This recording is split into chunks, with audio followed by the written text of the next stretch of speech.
Assalamualaikum dan salam syurga sayang bersama saya Alfairis Jemurin. Berita malam dimulakan dengan Ketua Menteri Sarawak Datuk Patinggi Tan Sri Dr. Abang Abdul Rahman Zohari Tun Datuk Abang Openg telah menghadiri taklimat pembangunan semula Bukit Asik di Sibu pada Sabtu. Taklimat pembangunan semula untuk Bukit Asik disampaikan Pengurus Besar Lembaga Pembangunan dan Lindungan Tanah LCDA, Mona Lisa Zaidel. Antara lain tujuan pembangunan semula itu bagi meningkatkan kualiti hidup, kesihatan dan keselamatan penduduk selain menaik taraf infrastruktur yang sedia ada. Taklimat turut dihadiri Timbalan Ketua Menteri Datuk Seri Dr. Sim Kui Hian, Menteri Muda Pendidikan, Inovasi dan Pembangunan Bakat Dr. Anwar Rapai, Menteri Muda Kesihatan Awam, Perumahan dan Kerajaan Tempatan Michael Tiang Ming Ti dan Timbalan Setiausaha Kerajaan Negeri Sarawak, Transformasi Sosioekonomi Datuk Seri Muhammad Abu Bakar Marzuki. Sementara itu, gandingan 4 wakil rakyat gabungan Parti Sarawak GPS akan memberikan tumpuan lebih lagi menyelesaikan isu dan masalah yang dihadapi masyarakat Sibu. Pasukan itu dibentuk Ahli Dewan Undangan Negeri Adun Nangka Dr. Anwar Rapai Adun Bukit Asik, Joseph Cheng Jin A Adun Dudong, Datuk Sri Tiong Kin Sing dan Adun Pelawan Michael Tiang selain Ahli Dewan Negara Senator Robert Lau. Menurut Dr. Anwar yang juga Menteri Muda Pendidikan, Inovasi dan Pembangunan Bakat, siap ahli dipertanggungjawabkan untuk memberikan tumpuan terhadap sesuatu isu. Kita telah mengambil langkah supaya wakil-wakil rakyat daripada GPDS ini untuk sentiasa bersama berbincang mengenai masalah yang berlaku di Sibu yang dekat di hati masyarakat, misalnya masalah air, masalah banjir, masalah peparitan, masalah public transport, masalah low cost house dan juga isu perkhidmatan di hospital. Kita telah membahagikan tugas-tugas ini di kalangan kita, walaupun kita akan bersama untuk semua isu-isu ini. Beliau berkata demikian ketika ditemui media selepas taklimat pembangunan semula Bukit Asik di Sibu pada Sabtu. Dr. Anwar menambah pasukan itu bukan sahaja berusaha menyelesaikan isu rakyat, malah turut komited dalam memberikan perkhidmatan terbaik sebagai wakil rakyat dan optimis membentuk Sibu baharu. This is the first time kita meet and it's the first time also Sibu has so many YB in the government, okay? 4+1. So we have created a team that we call a new team for new Sibu, which they to voice and deliver effectively for the people of Sibu. Okay, it's not the same as visionary team. It's a new team for new Sibu. We not only fight in terms of fighting in terms of voicing your needs, for Sibu people's needs, but we also want to deliver effectively. Laporan seterusnya, semua sekolah di negeri ini diminta untuk mengambil langkah-langkah keselamatan bagi mengelak daripada berlakunya insiden yang tidak diingini. Menteri Pendidikan, Inovasi dan Pembangunan Bakat Sarawak Datuk Roland Sagah Wiin berkata merujuk kepada insiden yang berlaku di Sekolah Kebangsaan SK Long Bemang melibatkan seorang murid yang terjatuh daripada koridor sekolah berkenaan pada Jumaat. Pihaknya telah mengambil tindakan sewajarnya bagi memastikan kejadian sama tidak berulang. Beliau menjelaskan murid perempuan yang terjatuh dan mengalami kecederaan ringan itu telah dibawa ke hospital untuk menerima rawatan sebelum dibenarkan keluar selepas itu. Justru tegasnya beliau mahu semua sekolah di Sarawak mengambil langkah-langkah sewajarnya bagi memastikan keselamatan pelajar, guru, staf sokongan dan pelawat adalah terjamin. Mengulas kepada Unit Komunikasi Awam Sarawak UKAS pada Sabtu, beliau memaklumkan pembinaan semula bangunan SK Long Bemang telah diluluskan di bawah projek Sekolah Daif RM1 bilion dengan anggaran kos sebanyak RM6 juta dan ditender pada tahun 2021. Bagaimanapun ujarnya memandangkan proses tender sebelum itu tidak berjaya, maka ia akan ditender semula pada Februari tahun ini. Perkembangan selanjutnya, pembangunan infrastruktur di kawasan Hub Halal Tanjung Manis akan memberi manfaat dan impak besar kepada sosioekonomi penduduk di rumah-rumah panjang Kampung Sebayang. Menurut Menteri Muda Pembangunan Bandar dan Sumber Asli Datuk Len Talif Saleh, projek berkenaan mencakupi pembinaan benteng, jalan raya dan sistem saluran dengan pintu air atau tidal gate yang menelan kos sebanyak RM97 juta. Projek yang akan kita laksanakan merupakan kesinambungan projek-projek di bawah Halal Hub Tanjung Manis dan yang merupakan pelaksanaan sebuah pembangunan ban yang akan melibatkan lebih kurang 1,000 hektar tanah di kawasan berkenaan. Ini merupakan Blok B. Blok A sudah dalam pelaksanaan Jadi blok B ini akan melibatkan lebih kurang 3 pilot gate dan mengambil peruntukan sebanyak 37 juta. Dan dengan panjang jarak ban ini dalam lebih kurang 12 kilometer. Beliau berkata demikian kepada media selepas sesi taklimat projek di Pejabat Daerah Tanjung Manis pada Jumaat. Menjelas lanjut, Ahli Dewan Undangan Negeri Adun Kuala Rajang itu menambah pelaksanaan pelbagai projek dan penyediaan infrastruktur di kawasan Hub Halal Tanjung Manis merupakan langkah kerajaan negeri untuk menarik keyakinan pelabur datang melabur di kawasan tersebut. Betullah kalau kita lihat dari segi pelaksanaan projek Halal Hub ini yang merupakan satu tindakan kerajaan negeri yang ambil dan dibantu oleh peruntukan dari Pihak Pusat. Ia akan kita menyediakan masalah seperti ini, keadaan seperti ini, pihak pelabur akan merasa confident dengan untuk melabur di kawasan berkenaan.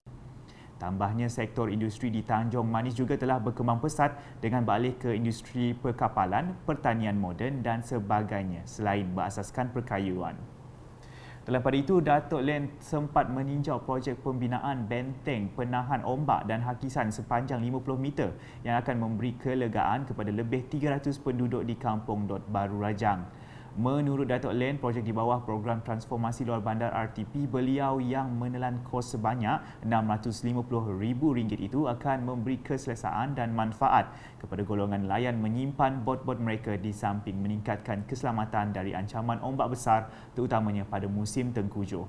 Hulu yang merupakan satu benteng yang untuk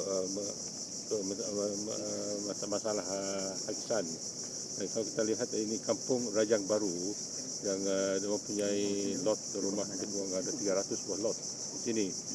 Jadi kalau kita lihat projek yang di bawah RTP saya ini yang berjumlah 650,000 ialah untuk kemudahan nelayan di sini. Di mana kita buat benteng, hakisan dan juga plankwork yang kita gunakan culvert.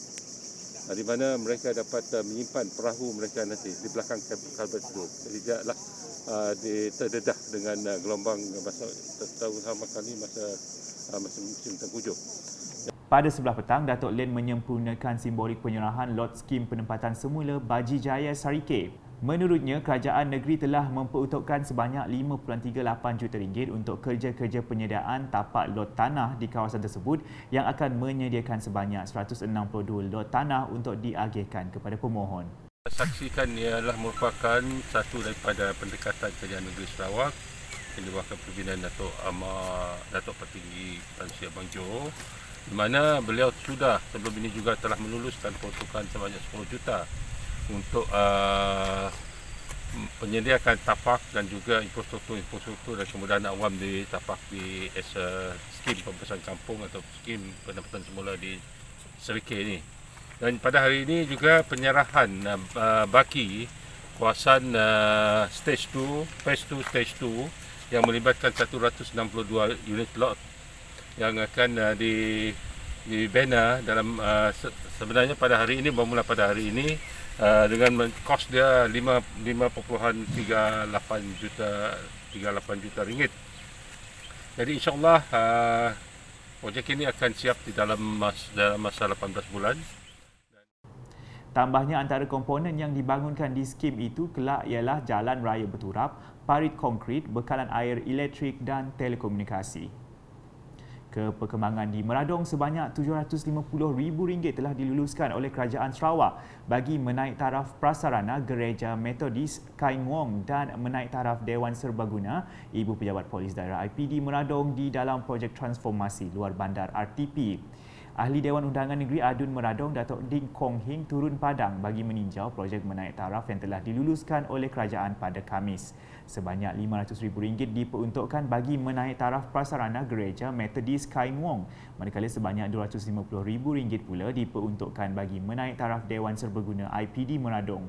Datuk Ding juga sempat merakamkan ucapan terima kasih kepada pihak Jabatan Kerja Raya JKR atas seliaan dan kerjasama memantau dan memastikan projek RTP tersebut mengikut komponen pelaksanaan yang telah dicadangkan. Dalam pada itu, warga penganut Gereja Metodis Kai Ngong dan pihak IPD Meradong berasa amat gembira dan berterima kasih kepada Kerajaan Sarawak dan Adun Meradong kerana telah meluluskan pelaksanaan projek tersebut. Manakala di Sibu, Tabung Baitul Mal Sarawak TBS menerusi Pejabat Baitul Mal bahagian Sibu telah mengadakan program Back to School kepada anak-anak asnaf dan penyerahan bantuan kecemasan kepada mangsa kebakaran bertempat di Galeri Kompleks Islam Sarawak, Sibu pada Khamis. Simbolik penyerahan bantuan tersebut disempurnakan Pengurus Besar Tabung Baitul Mal Sarawak, Datuk Abang Muhammad Shibli, Abang Muhammad Naili.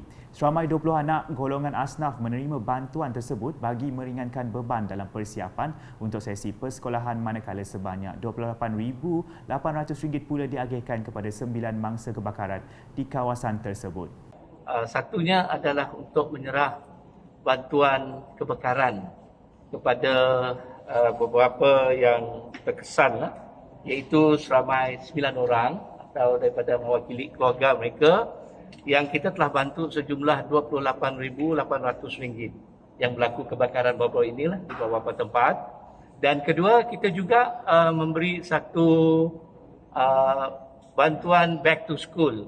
Kita tahu murid-murid dan pelajar akan kembali ke sekolah. Jadi ini bukan saja di Sibu, ia merata tempat seluruh negeri Sarawak. Dan hari ini kebetulan kita berada di sini, maka kita membuat penyerahan dan ada dah mereka serah dah, ada serah. Jadi tujuan kita adalah untuk memastikan anak-anak kita di Sarawak ni melihat pendidikan adalah satu cara yang terbaik untuk mereka meneruskan kehidupan, apatah lagi dalam keadaan yang cukup mencabar ni. Program Back to School kepada anak-anak asnaf merupakan salah satu inisiatif dalam memanifestasikan ekosistem bantuan tabung Baitul Mal Sarawak melalui prasarana Ummah Distribution Centre, UDC dan Pejabat Tabung Baitul Mal Sarawak bahagian Sibu dalam pengagihan bantuan kepada para asnaf. Program ini juga dilaksanakan di seluruh Sarawak melalui Pejabat Tabung Baitul Mal Sarawak di setiap bahagian. Sehingga 31 Disember 2021, Tabung Baitul Mal Sarawak telah mengagihkan sejumlah RM72.7 juta.